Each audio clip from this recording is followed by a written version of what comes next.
Hey, beautiful souls and creative minds. Welcome to the Artist Stoop, the podcast where we turn the art world into your personal playground.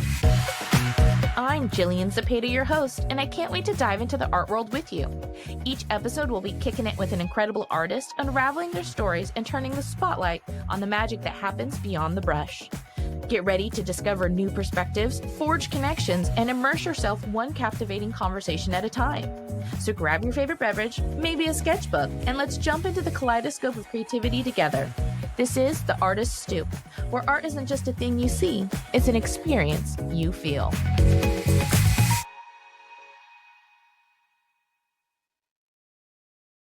Hello, everyone, and welcome to another episode of the Artist Stoop.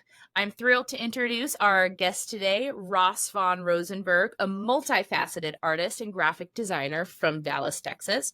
With a background in design communication from Texas Tech University, Ross seemingly navigates his role as an associate creative director in an ad agency and his passion for acrylic painting and mixed media art.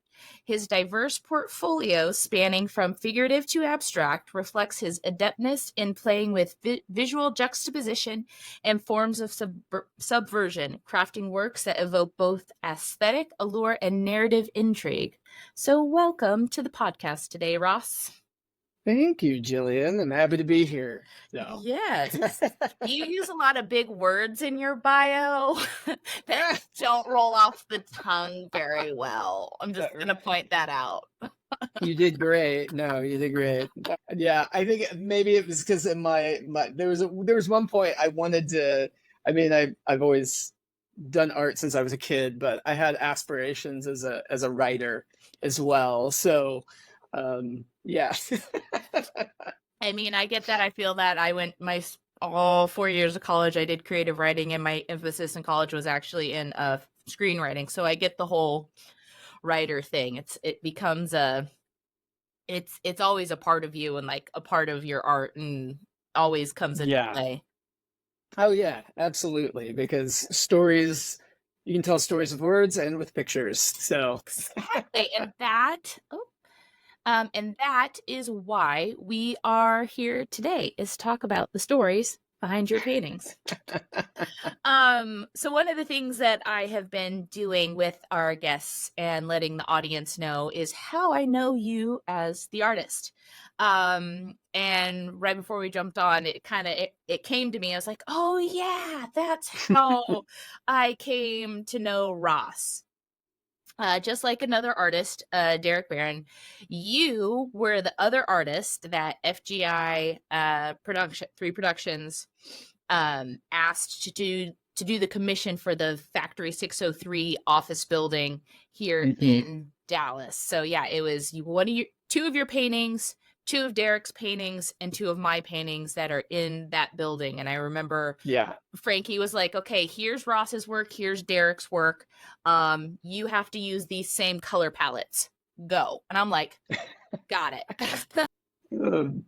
Yeah, no, that was a fun project. And it's been a minute, but every now and then I like to go back down there and just kind of go, it's kind of like paying visit to your kids, that are like out of the house.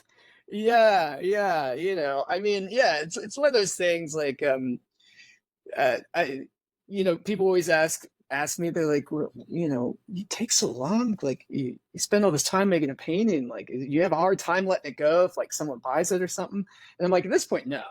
I mean, it's like I do if I'm proud of it, and I still like looking at it and stuff, but I'd rather it like not be taking up space in my studio. Like I got way too many sitting around here anyway, so it's kind of like, no, flee from the nest, please. No, I totally get that. And confession, I have never been down there to the Factory 603 building.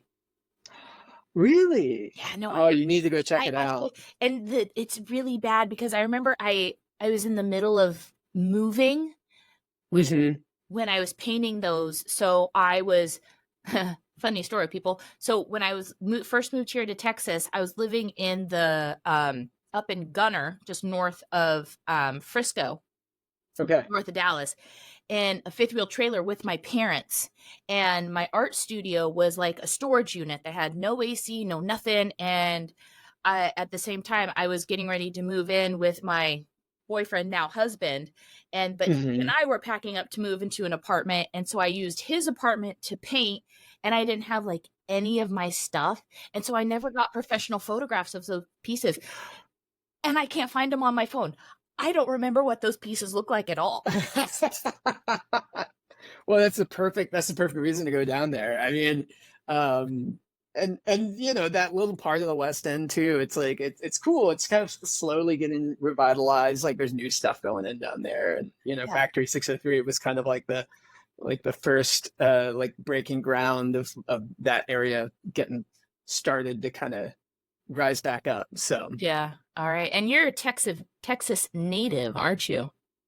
yes, yeah, I so technically I was born in McAllen, Texas, Hmm. and but I was only there until like I was like 3 years old, and then my folks and I moved to Austin, where I grew up and finished high school, and other than a brief detour to a tiny college in Virginia for a year and a half, I've otherwise been in Texas like my whole life. So Well, that's awesome. Um, so a little bit about you in general, which actually I didn't know until you sent me your bio and I was like diving into stuff. I didn't know that you were a graphic designer. Like I've seen you, I've yeah, talked to you, but it's been about your work and at shows and in person. And it's just like, I did not know that about you. And I'm yeah. looking at your work and seeing what I was like, oh, that's actually like a really interesting thing. So how does your work as a graphic designer influence, your paintings? Um, a couple ways. I would say one is kind of not necessarily reflected aesthetically, but more it's a little bit in process. Mhm. So like working in graphic design, especially like so I work for an agency that specializes in like retail advertising and stuff. So we also are doing at times like not just conceptual work, but like work that's just a lot of volume of iteration and execution. And you need to be organized in your process um, from the moment go, because if you aren't, you're gonna have to clean it up later, because it's like those files and those designs are going to have to go to like another team that's going to have to produce them, or if it's something that's print, so you really need to kind of organize your process and think about like how what you're doing is communicating what you need to do. So that from a process perspective is really kind of honed in my work. So it's like I really think about it. Um, I'm not a big sketcher, but I'm a big doodler. Like, so I've got notepads full of like thumbnails that make sense to me. Like if I show them to people, they'd be like, "Those are scribbles," and I'm like, "Yeah, but see how this scribble became that back over there?" And they're like, "Okay, I guess so." But I am right uh, there with you on that one. I get that 100%. yeah.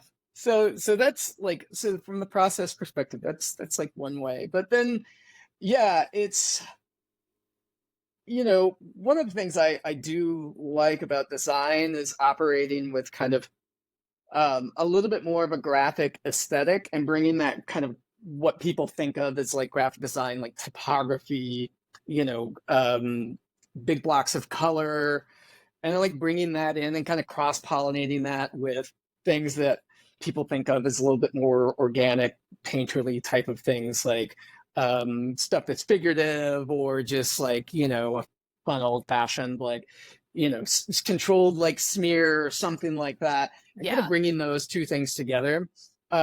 So it's cool. It kind of helps create like a little bit of a visual tension. The other thing is too is because graphic design is about communicating something, usually trying to sell you a product. Um, you also have to think about it like, it's kind of like when you're painting, you're really close up to your painting. Same thing when I'm designing a computer, I'm very, very close up to this.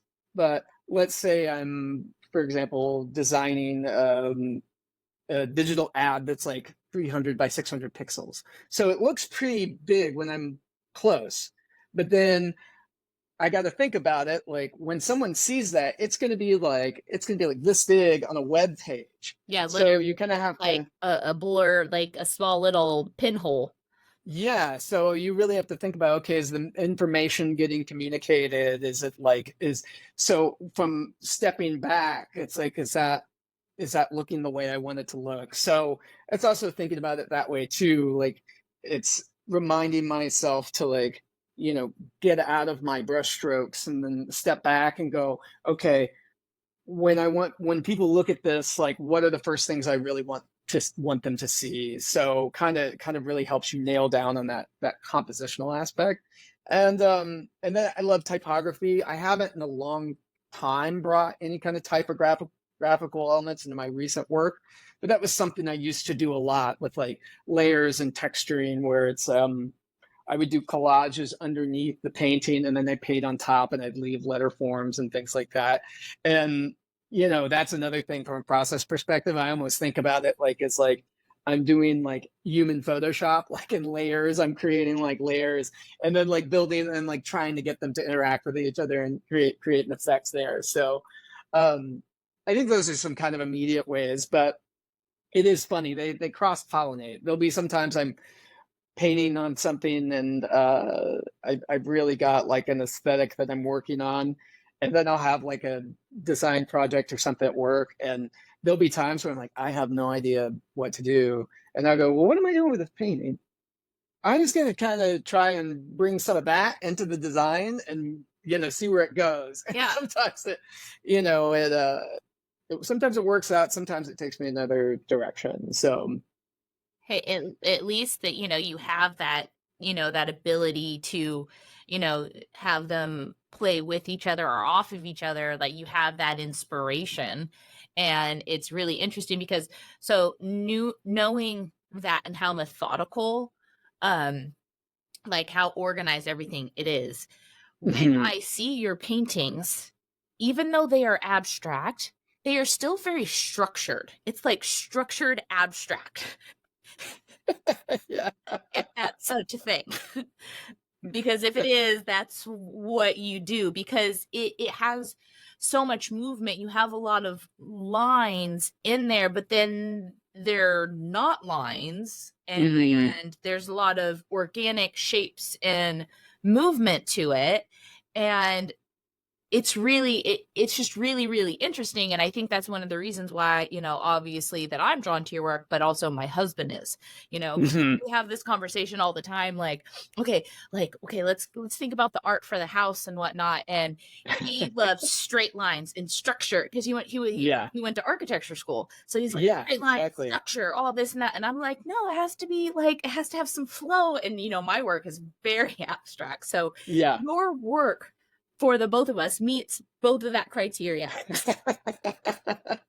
Well, and it's funny. It's like I feel like it is. It's like the two parts of my brain like fighting it out a little bit over time on canvas, or on wood. Because yeah, I'm very kind of like I guess it's like type A. I'm very like deadline oriented, try and like organize my thoughts and stuff. At the same time, like there's this other part of my brain that's like it's not even on Mars. It's like way past Pluto, like just kind of hanging out there.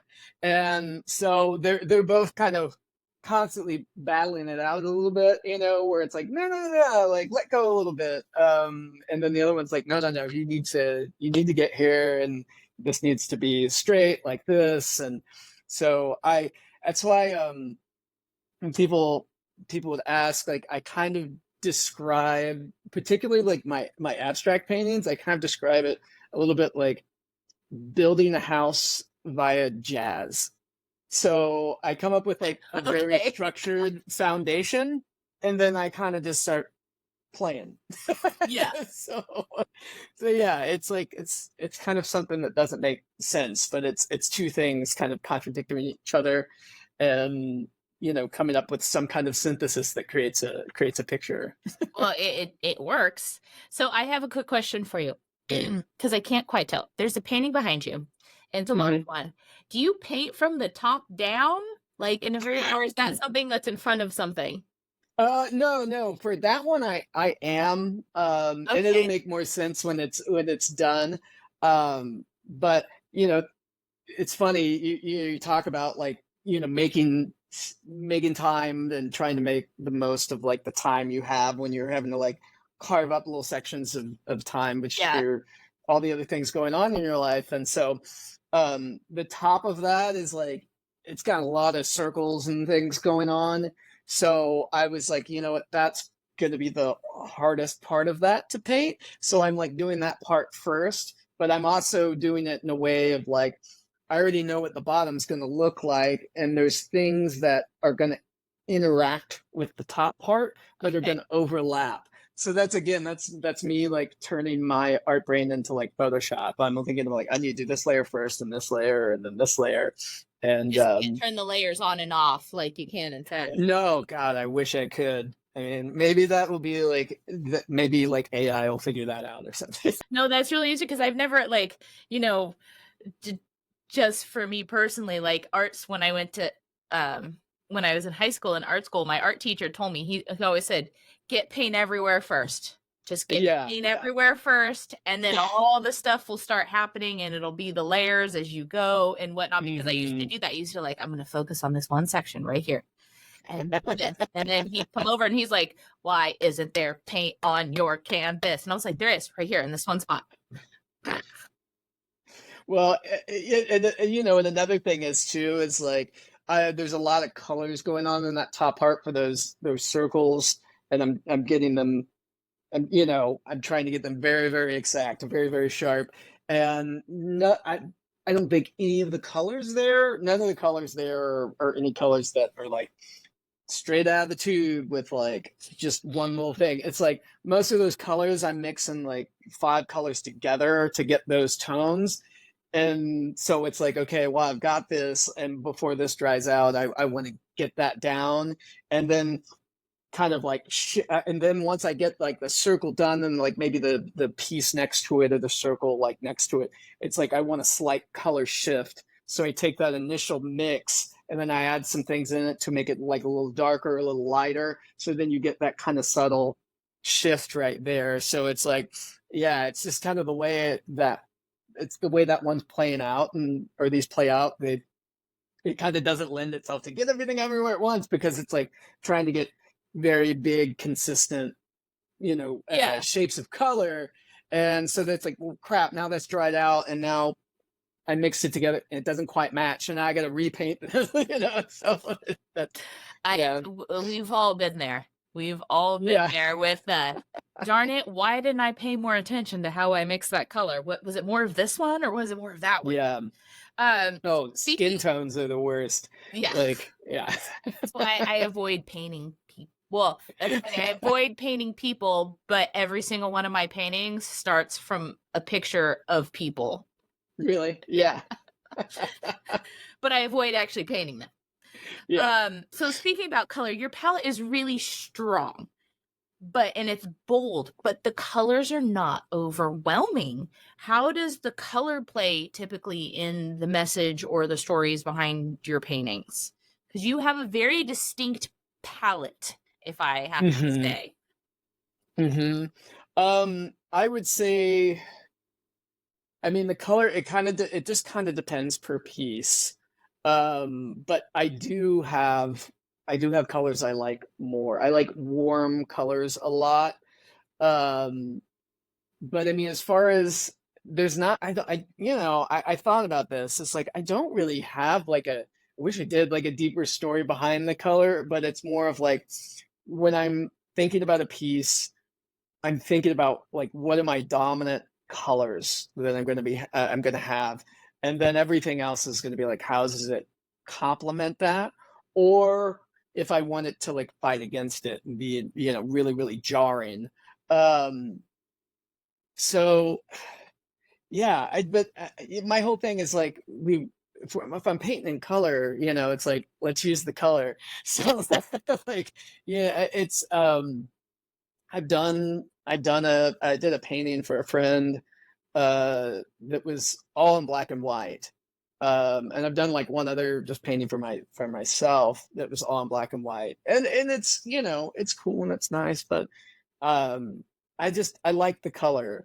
It's like watching movies, like I really like vivid like cinematography and stuff like that. Like Yeah. that type of thing, like even like it's like let's say it's like a B grade movie. It's like, it's not that great, but like it looks really great and the colors are really interesting.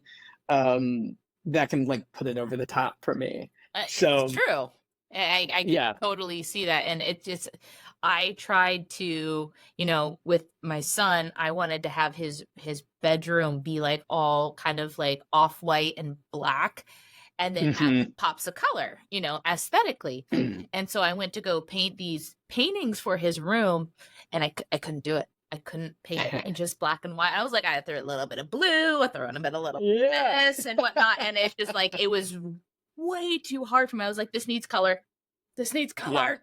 It's yeah, I totally second that. It's hard. Black and white is people who can do it are very skilled, especially if they can do that monochrome tone on tone and mix those in between grays just right. It's not easy. It's not easy. Yeah. It isn't. Because yeah, it's that's the thing, is like with you can create such an implication of dimension or shadow or lightness with just a stroke of color. But like when you remove the color from that, like that's all gone. And then you're then kind of a little bit more back to like, like charcoal drawing, or, drawing with like ebony pencils or something like that. And but then it's a paintbrush and you've got paint. So it's not even then about like the pressure you're putting on the canvas. It's tricky. The first black and white painting I did was like a 60 by 40 for a friend. He wanted a giant picture or painting of Waylon Jennings, and so it turned out really good. I'm pretty proud of that.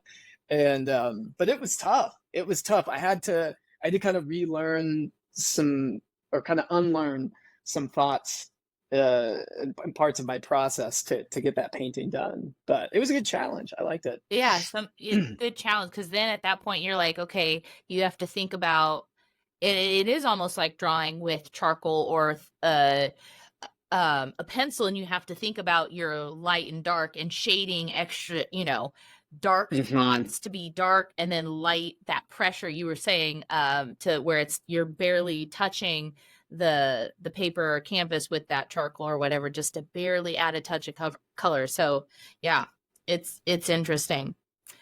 Um, so in your bio, because I did a little website stalking, Yeah. you mentioned several famous artists that influence your work. And when I read this, and then now that I see some of your pieces, I was like, oh, I can definitely see that. So you mentioned Dali, Pollock, and Bacon, just to name a few. Hmm. You had quite a few. So tell us how. I keep adding some. I know it was I'm it was a like, "Ooh, that's it was a list for yeah." sure.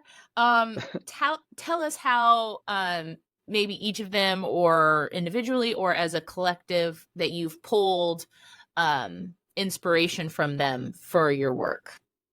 Yeah, I would say Bacon and Dolly, it's a little bit similar, like especially when I was doing a lot more figurative work, which I'd like to get back to at some point, just because I've kind of been away from it Yeah, that for a hot surrealism minute. stuff that you were doing, I hadn't actually seen until I went onto your website, and I'm like, where has that stuff been? Because it is really cool. Thank you, thank you.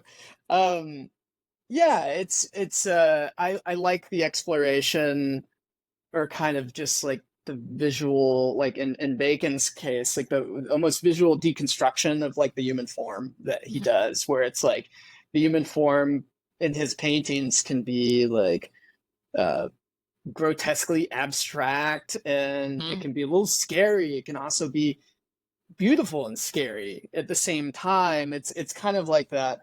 He walks that really interesting line of like that subconscious like dream aesthetic that's like it's like a liminal space between like a nightmare, but like a nightmare that you're if you were in it, you wouldn't be afraid, you'd be uneasy, and you'd be looking around at going, how fascinating is all of this, Right? so yeah, it's like if you could be there as an observer. So I like that. And then yeah, Dolly, just like this sense of this, not just a sense of abstraction, but the sense of place.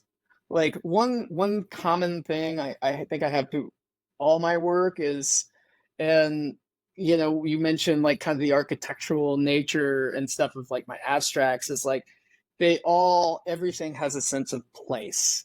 Like on the down low, I am totally just a sucker for great landscape paintings. I love good old fashioned landscape paintings with just immaculate light and stuff. Like I said, like cinematography, like Roger Deakins shooting a landscape. I'm just like, I'm there.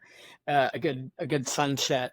And so much is like, it's not just the figures, but how the figures exist, or the objects or whatever exists in the place. So even my abstracts, it's like the reason they do have that quality is it's like that sense of place. It's like it's an imaginary place that like I imagine I could look out my window and see that, or it may be a place that I could go.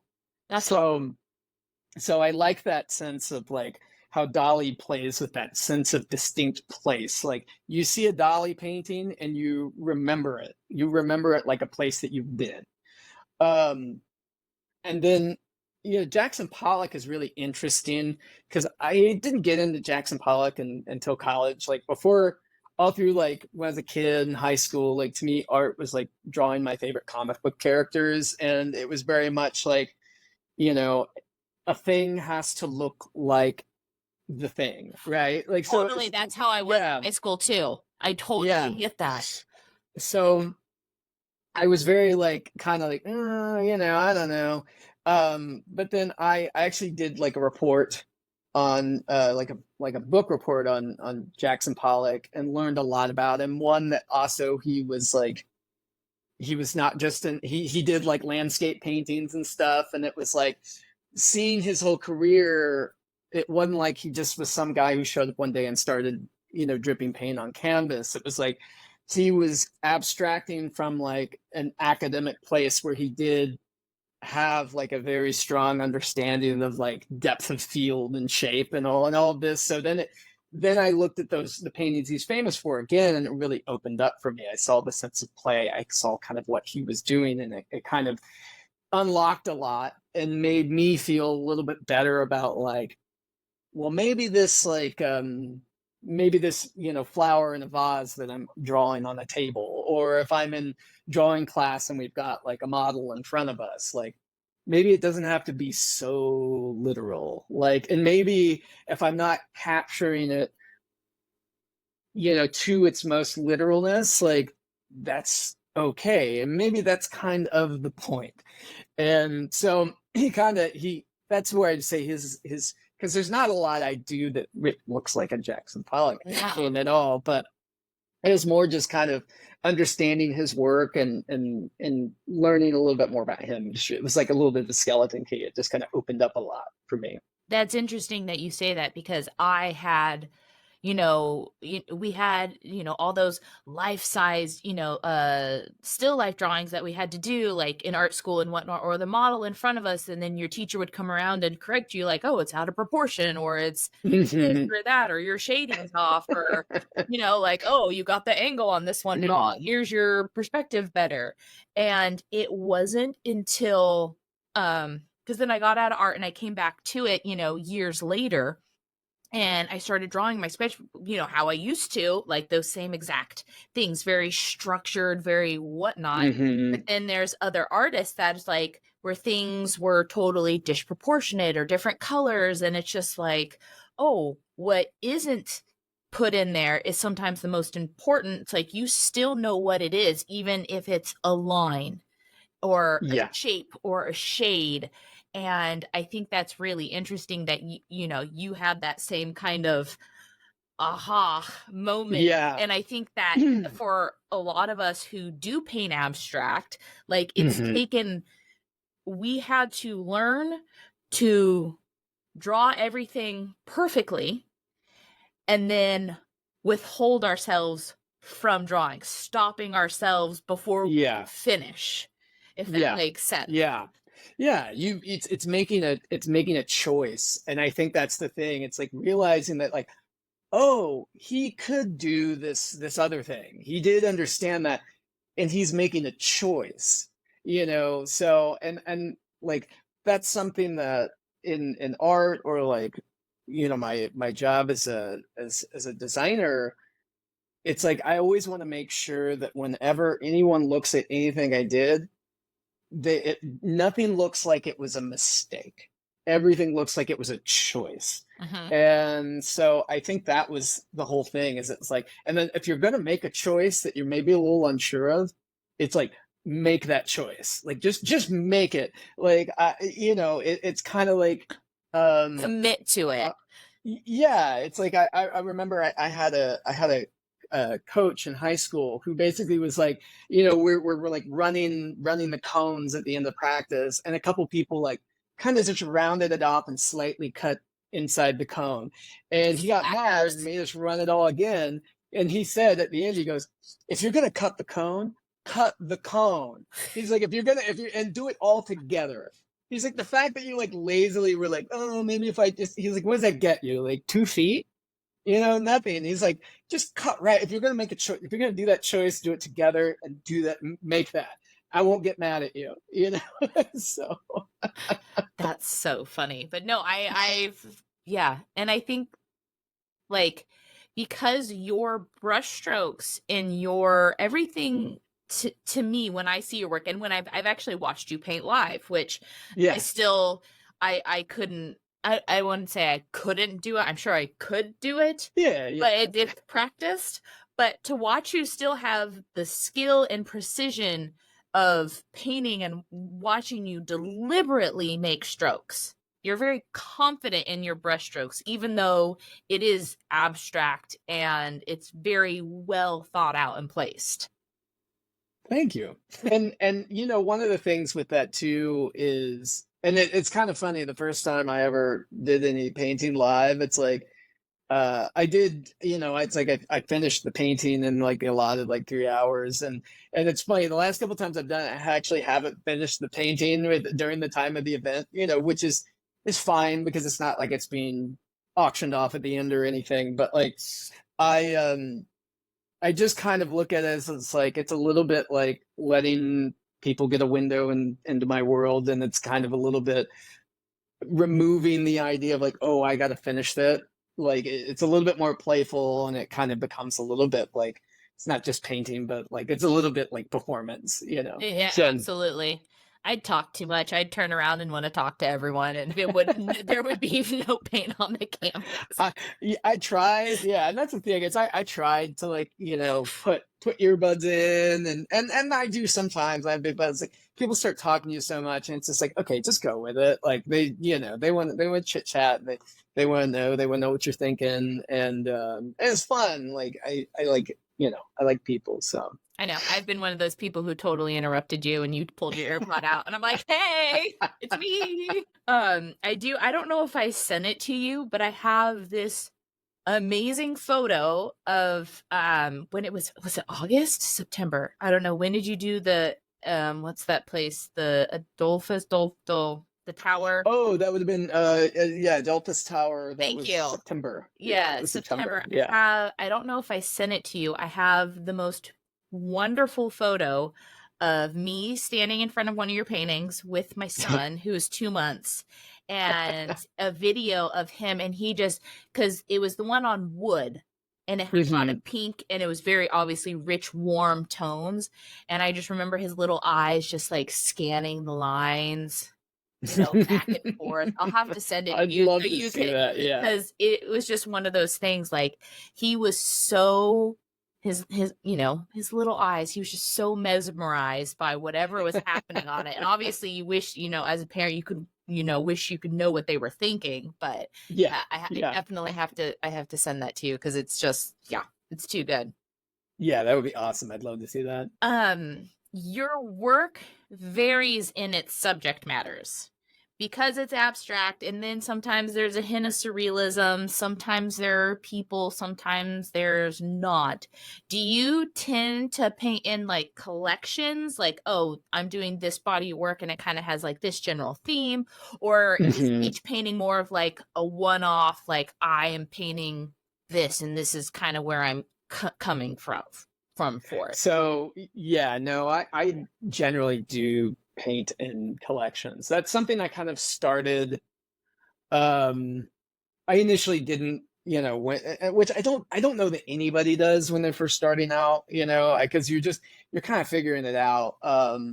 But yeah, I would say after probably about 2009-ish, I started putting together like specific like bodies of work, and it was like I'd find a thread that I thought was interesting, and then I would kind of follow that thread to its logical conclusion, and then I'd be like, okay, I'm done. And then in some instances it's like when I was done with that, it was like I was done with that. Like I've got so there were two series or collections I did a while ago. One was like a series of kind of, it was very graphic designy, but it was all hand done, of different writers. So it was kind of like these very graphic, like painted portraits of Oh, I saw different. those. Yeah. So I did those.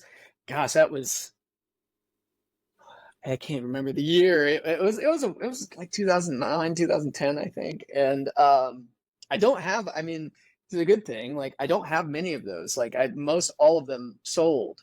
But that's a style that like I've never returned to. I then did a collection. I went to Iceland in like 2007, um, by myself for a week just because I wanted to go there. And I came back super inspired. And I used to do a little more photography back then. So Mhm. I took my camera and then I came back and um, I made a lot of pieces that were mixed media painting, and then also some framed photography type stuff as well. I even did like a photo book. I only had one printed because it was crazy expensive to do a custom book. um, but yeah, it was just kind of everything I learned about the my experience there, the history and the kind of culture of the place, and just all the cool little idiosyncrasies of Iceland and the people of Iceland, who were just couldn't have been more fantastic. But yeah, that's another one where it's like I've got a couple of those still lying around, but I sold most of them, and I haven't returned to that style either, because to me it was like there were some visual motifs that I came up with that had to do with they got a lot of volcanoes up there, so they got a lot of like geothermal power, and there's literally like steam coming out of the earth up Yeah. there, and they have, the kind of the hot springs and pools that you can go get in. So it's like I have that like visually represented as a motif throughout the entire body of work. So it's like, so there's things that are so specific to that story and that collection that's like it wouldn't make sense elsewhere. But then like my abstracts like kind of keep going. It's like I kind of bounce between these ones that I'm working on now that are on canvas, and then the ones that are on wood, and they're kind of cousins. You can see how like Yeah. they're kind of evolutions of each other and stuff. So I return to those, but then And is But there yeah, a some stuff it's theme like to it's that? done. So it's what's really interesting is the ones on wood came first. Um, and it's so unsatisfying.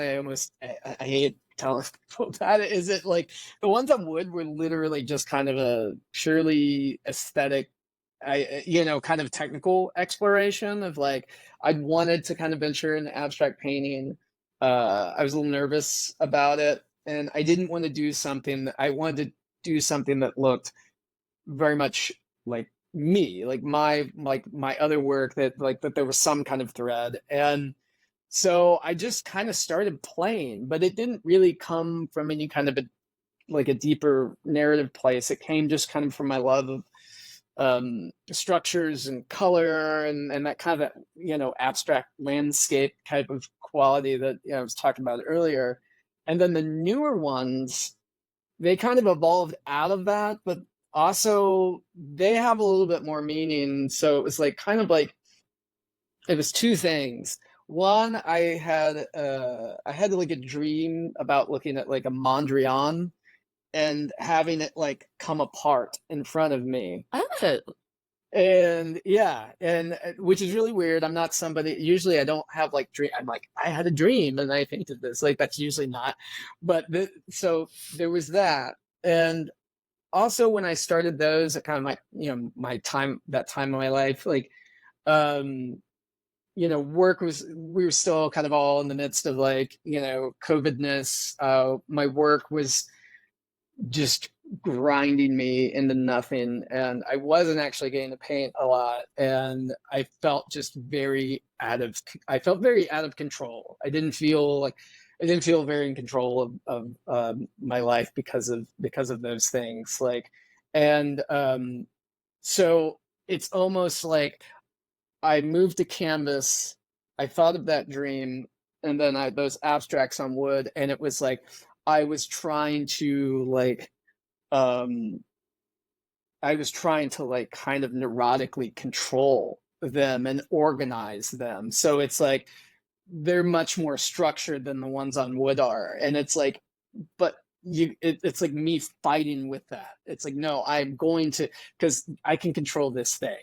yeah. And so they are very much about like me trying to make order and sense out of something, but then slowly realizing that there's always going to be a measure of chaos. And like, so how can I allow that chaos to play with the order in a way that makes it look beautiful? So That's it. That's beautiful because, there, there's so many things that go on in our lives, and there's some things that are 100% out of our control.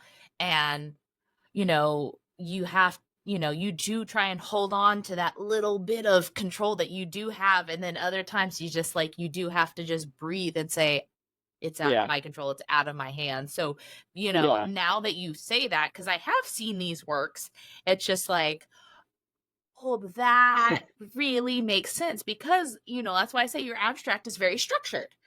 yeah, It's just like yeah, I can see the parts that are super, super structured, and then there's some parts that are softer and have a little bit more movement and such to them that explanation is just like light well, bulb. no, and it's counterintuitive because the ones that are the more structured and orderly are the ones that come from a much more emotional place, which yeah, it's like people would tend to think the opposite. Mhm, It's like no, because it's like yeah, I was like I can be in control of this, mhm. so I'm going to be in control of this. I mean, it makes complete and utter sense. Um, so it's more of, so what I hear you saying is like each one of your collections more talk about or just or like about something that's happening more currently in your life, like a trip or an experience or an emotion, and then that's usually how like a collection grows for you.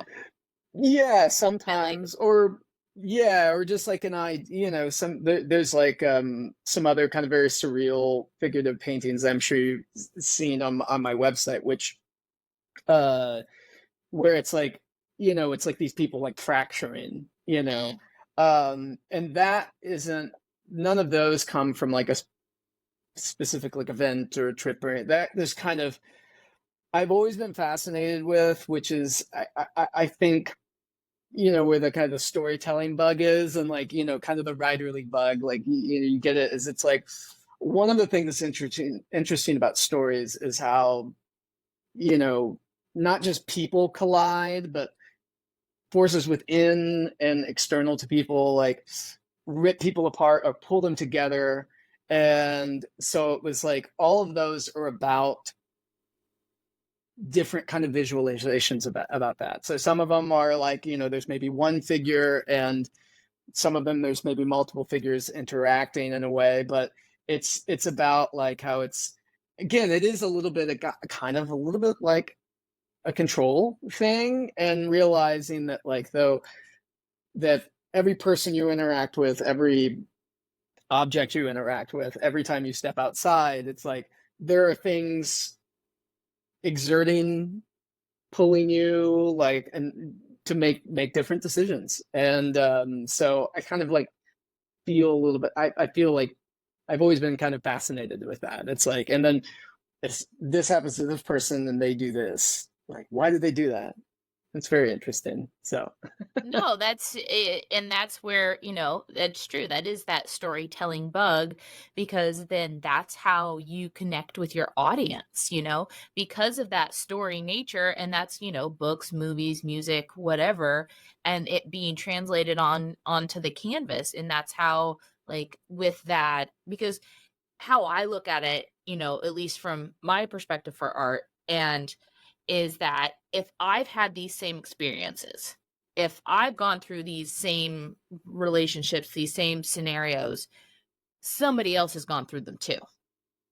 yeah, And yeah, that's how and why we as human beings connect to stories and movies and books, and we become so invested because there's that emotional, oh, it's not just me, and mm-hmm, that mm-hmm, little story element that, there's other people who have had these moments where they aren't in control of their lives, or they're being pulled to make a decision where they want to, be able to control it, but they can't, and all that. So it's just like you being able to now translate that onto canvas is a great thing, because you do it mm-hmm. very well.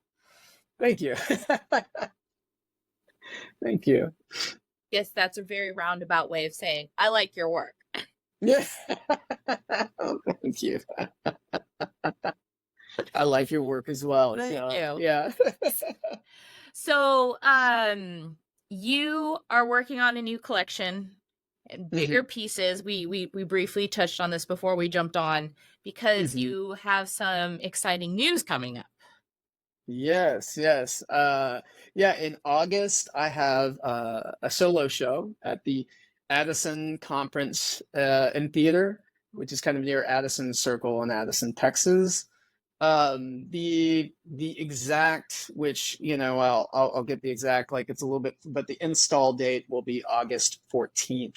So the opening will be within a couple days of that. But it's it's a public space, so like I know like that same building, like Addison City Council meets in there and stuff. So there's a little bit of wiggle room as far as so that date will get nailed down as it gets a little bit closer. But like the install date will be August 14th. So um, very exciting about That is that. exciting. And is that big piece that's behind you, that's only 3/4 of the way painted, that's going to be there?